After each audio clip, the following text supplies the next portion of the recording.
This is TechCrunch. The United Kingdom's NHS, the world's largest public health service, is working on creaking IT infrastructure, doctors tell the Financial Times. I am at a top London hospital, and yet at times I feel as though we are operating in the Stone Age, one doctor tells the FT. For example, doctors email lists of patients to themselves to print out elsewhere. Some 13.5 million working hours are estimated to be lost annually due to inadequate IT systems. There isn't a complete absence of modern tech. NHS works with a long list of suppliers. It also began a relationship with Google's DeepMind almost a decade ago. No doubt many others see opportunities to help.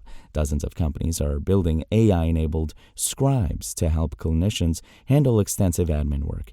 AI is also being applied to drug discovery.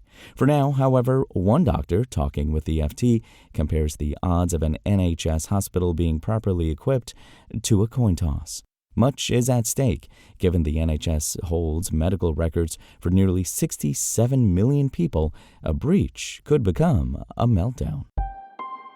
Sophia Tung set up a live stream this past summer showing self-driving Waymo cars honking from the San Francisco parking lot near her apartment all hours of the night. As a kind of apology for the nuisance, Waymo threw an ice cream party in Tung's building and gave Tung, a software engineer, some promo codes redeemable for free rides. The outfit may have underestimated her. After giving a few friends some codes, Tung, realizing the codes weren't capped in value, determined she'd use her last one to ride in a Waymo for 24 hours, visiting tourist destinations like Golden Gate Park, Chinatown, and Twin Peaks. Alas, 83 miles and 6.5 hours later, her Waymo ended the ride with 20 miles left, cutting short her plans. It was seemingly for the best, said Tung as she tried to regain feeling in her legs after the long ride, which ended back in her neighborhood. 6 hours and 30 minutes. I'm never doing that again. Meta's ex-rival Threads is rolling out a new activity status feature that will let you see when someone on the social network is online.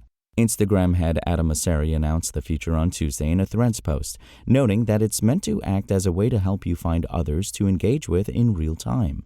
Thankfully, you can turn the setting off, and only users who have the feature turned on will be able to see when you're online. Since its launch last year, Threads has lagged behind X, formerly Twitter, when it comes to surfacing real-time events and trends.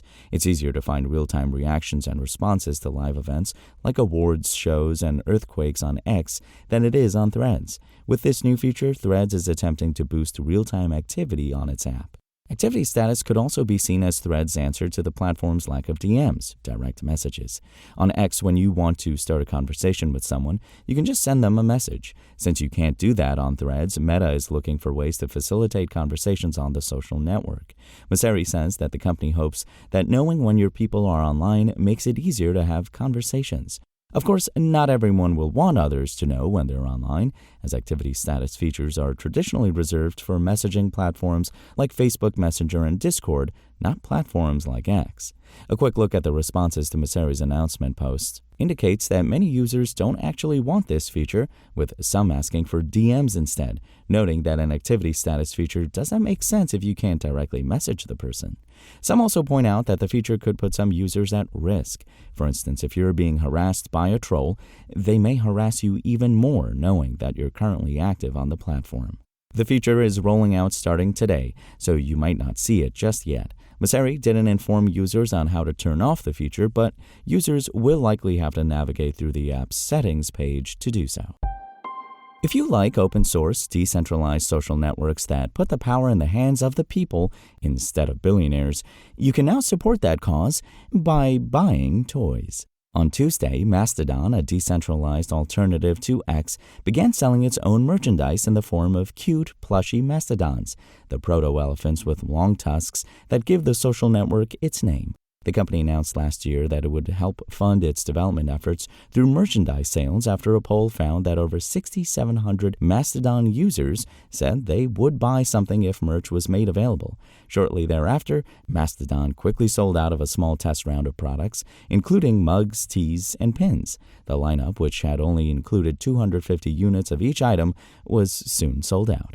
That leads us to today's launch of the Mastodon plushie, available in one size for $45 US. The light-colored washable stuffy is 35 centimeters high and cushy enough to serve as a travel pillow, the company says. Unfortunately for Mastodon's US fans, it's initially available only in the EU, as shipments to the US have been delayed by recent storms. Within a few hours of launch, Mastodon had sold 176 plushies, earning the company nearly $8,000 in revenue, less its manufacturing and shipping costs. By the end of the day, the figure had topped 200. While that's nowhere near paying even a single developer's salary, it could help the company make a tiny dent in its server bills at least. It's hard to imagine how a small social network that primarily funds itself via Patreon, according to founder and CEO Eugen Rochko, will ever make enough money to topple tech giants like X and Meta's Threads. Still, it's fun to see the open social community rally behind the effort, posting their plushie support #Plushtodon after their sales are complete. That's all for now. For more stories like this one, visit TechCrunch.com.